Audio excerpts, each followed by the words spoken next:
Hangman, how to play. The object of the game is to guess the word before the character is hung. Setup. Draw a gallows. One person, the puzzle giver, thinks of a word, phrase, or sentence, and draws a row of dashes representing each letter of the word. Proper nouns and slang words are not allowed. The other player guesses letters, one at a time, until they fill in the word or lose. The puzzle giver may not change the word in the middle of the game.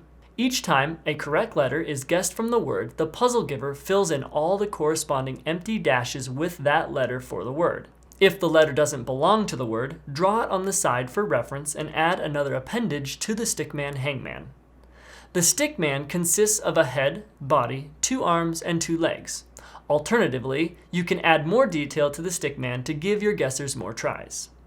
If the stickman is completed before the word is guessed, then the puzzle giver wins. If the word is filled in before the stickman is completed, then the guessing player wins.